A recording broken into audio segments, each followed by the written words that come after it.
Ciudadanos en Acción.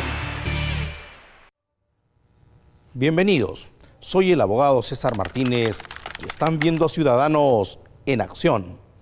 En estos tiempos donde campea la corrupción, los abusos, la delincuencia y la impunidad, y donde los jóvenes no se comprometen con nada y el Estado no cumple su rol de conducir nuestra convivencia social con seguridad y desarrollo, buscamos algunas explicaciones a esta crisis generalizada y encontramos que el problema fundamentalmente reside en cada una de las personas como individuos. Y en la búsqueda de comprender nuestra conducta, participamos en un taller sobre desarrollo personal donde descubrimos que todos somos víctimas de víctimas generacionalmente, que nos comportamos de una determinada manera porque seguimos patrones afincados en nuestro inconsciente. Acompáñenme en esta interesante entrevista. Estamos en la casa de la licenciada Iris Cabanillas. Iris, bienvenida a Ciudadanos en Acción. Muchas gracias por haberme invitado. Para comentarles que personalmente participé en unos talleres de Iris Cabanillas en búsqueda de solucionar algunos problemas personales y no puedo sino compartir con ustedes la experiencia y me he visto obligado gratamente a entrevistarla a Iris Cabanillas para que todos puedan compartir con nosotros. Iris, cuéntale a nuestros televidentes en qué consisten los talleres. Entonces, los talleres están enfocados fundamentalmente a eso, ¿no? Es a darle el reconocimiento a cada una de las personas desde su rol de ser valiosas y maravillosas. Entonces, cada ser humano es único y tiene que reconocer ese poder dentro de sí. Lamentablemente, la crianza o situaciones diversas en la vida le han hecho pensar que no tiene ese valor. Y eso se convierte en una limitante a largo plazo, ¿no? ¿Cómo construimos, Iris, nuestra personalidad, nuestros engramas, nuestras creencias? ¿En qué edad? En los primeros 5 años. Bueno, en algún momento se dijo que se formaban desde el vientre de la mamá, pero ahora ya sabemos que es incluso antes. ¿Por qué? Porque en el ADN que nos dio mamá y que nos dio papá, en estas 2 células que se juntaron, allí ya había toda una información, no solamente una información biológica, de color de ojos o de color de piel, ¿no? O a veces hasta un poco de repente de temperamento, personalidad, sino una historia también, ¿no? De generación en generación. Y nuestras creencias especialmente se han formado con todo aquello que pensaba mamá y papá cuando incluso ni siquiera nos habían concebido, porque tenían un momento de su vida tan especial y en ese momento comenzamos a existir nosotros. Y luego, cuando ya hemos salido de la barriga de la mamá, pues ha habido todo un conjunto de formas de crianza, de mensajes, de ideas, ¿no? De información que hemos recibido que nos ha hecho creer lo que ahora creemos, lo positivo y lo negativo. Y esas creencias es las que determinan y se asientan en nuestro inconsciente. Sí, claro, claro. O sea, nosotros tenemos, bueno, al menos dicen que entre un máximo 10% es consciente, ¿no? Es aquello que nosotros podemos reconocer, como decir, yo sé que tengo que ser una buena mamá. Tengo 3 hijos y tengo que ser una buena mamá, ¿no? Y mis hijos tienen que salir seres buenos y a ayudar a la sociedad. Eso yo lo sé con mi consciente. Pero en mi inconsciente puede ser que tenga algunas trabas y no lo puedo hacer.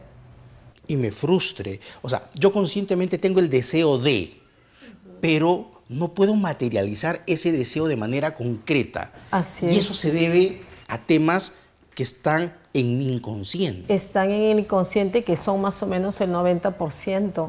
Es como el iceberg, ¿no? O sea, el 10% es simplemente la punta exacto, y nuestro inconsciente sí, es la base que se encuentra bajo el agua. Sí. Iris, yo experimenté en este taller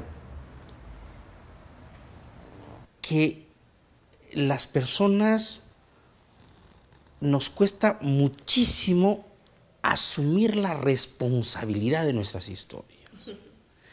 Y sinceramente, los diversos ejercicios que tuvimos me ayudaron a identificar cosas que no sabía, que las creencias o que los efectos que se me habían generado en mí determinaban algunas características personales mías, donde yo soy una persona muy temperamental, muy determinada, muy firme, algunos pueden decir hasta un poco autoritaria, y pensaban pues que mis características personales habían sido determinadas por un temperamento muy fuerte. Y lo que logré identificar, y no me avergüenza porque tengo que asumirlo, es que era una vida que había tenido muchos elementos de construcción del miedo al éxito, del miedo a la equivocación, del miedo a no ser tan brillante como mi madre, del miedo a no poder responder a las expectativas de Dios respecto de mí, de no ser un buen padre, de no tener el suficiente tiempo para mi familia, y realmente el miedo que en cada momento se iba presentando, y sinceramente hoy estoy decidido en asumir de manera convencida de que tengo todo dentro de mí para poder ser feliz. Cuéntanos, ¿cuántos años estás trabajando y qué experiencias has podido tú encontrar con las diversas personas que han participado en el taller? Entonces comencé a darme cuenta de algo que es muy importante, ¿no? Yo trabajaba con diferentes talleres, con todos los talleres que son para mí los mejores que hay a nivel de talleres de padres, que son los talleres de los Queen. Y ellos son irlandeses y han hecho Ennio Leonardi, el sacerdote del que te hablo, hizo las traducciones todas del inglés al castellano. Y entonces yo veía el esfuerzo que hacían las personas por participar de los talleres, yo misma por hacer los cambios, pero había algo que trababa en algún momento, ¿no? O sea, había voluntad, había deseo, pero había algo que no te dejaba... No llegaba el cambio total. Exacto, ir más allá, ¿no? Entonces, la casuística, porque te dice que conozco muchas personas, entonces me hacía pensar, oye, ¿qué pasa acá? O sea, alguien quiere el cambio, alguien lo desea, está dispuesto, ocupa su tiempo, viene, pero no puede dar el paso, ¿no? Y que lo que descubrí fue que no estaba fuera el poder, sino estaba dentro de mí. O sea, no eran los talleres, sino era lo que los talleres iban a generar dentro de cada persona. Claro, que son herramientas, o sea, a ver, los talleres, los de los Queen, por ejemplo, son unas herramientas excelentes, pero para que tú las emplees, previamente tienes que hacer un proceso de sanación, de reconocerte a ti mismo y de reconocer tu historia. Y ahí hay un proceso que es el siguiente: cuando tú tienes tu historia, aunque haya sido, digamos, no haya sido tan buena o más o menos o regular, generalmente tiendes a ocultarla. Te parece que es el pasado, que ya pasó, ya no le quieres dar vuelta. Exacto, ¿no? Ya no quieres darle vuelta, ya no quieres pensar en eso. Y sin embargo, sigue saboteándote constantemente, impidiéndote el cambio. Y yo, de verdad, lo que noto también es que nosotros somos como si fuéramos una cebollita, ¿no? O sea, en nuestra esencia, ahora cuando te escuchaba, en nuestra esencia hemos ido como poniéndole capitas a nuestra esencia de niños, y esas capitas, más que renegar de ellas o molestarnos, es agradecer infinitamente que a través de estas capitas yo me he ido protegiendo y he ido sobreviviendo, ¿no? Entonces, cuando, por ejemplo, tú describes y dices, las personas podrían decir que de repente soy rígido ¿no? O tal vez estructurado, qué sé yo, allí eso te ayudó hasta este instante, hasta ese instante, ese A instante. no exponerme, a no ser frágil, Exacto. a no ser sensible, a no querer sufrir. Exactamente, o sea, entonces hay que agradecerlo, ¿no? Pero en el instante que ya lo descubres y te das cuenta que de verdad ya no lo necesitas, ya puedes soltar la capita porque ya no la necesitas y dar el paso siguiente para el cambio, ¿no? Y a mí también me ha pasado eso en la vida, ¿no?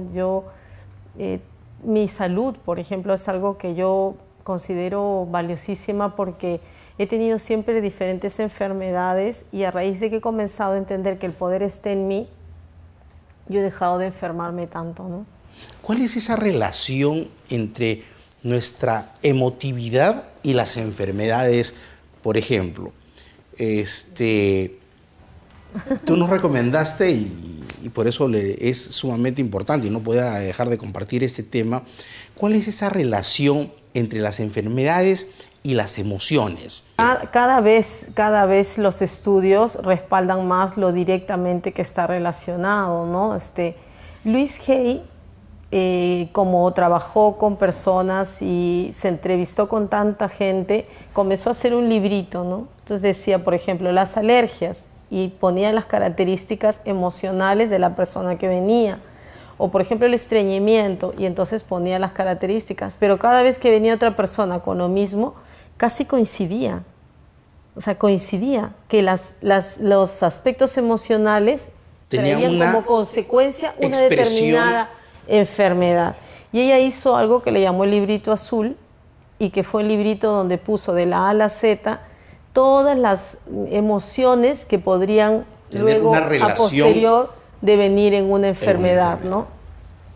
Y ahora de eso hay un crecimiento, o sea, hay diccionarios sobre eso, ¿no? Para poder reconocer rápidamente y amigos, justamente aprovechando este comentario de Idi respecto, existe realmente, y yo he revisado en este diccionario de enfermedades emocionales, revísela y van a darse una sorpresa tremenda al identificar la relación que existe entre sus dolencias, sus enfermedades y sus emociones.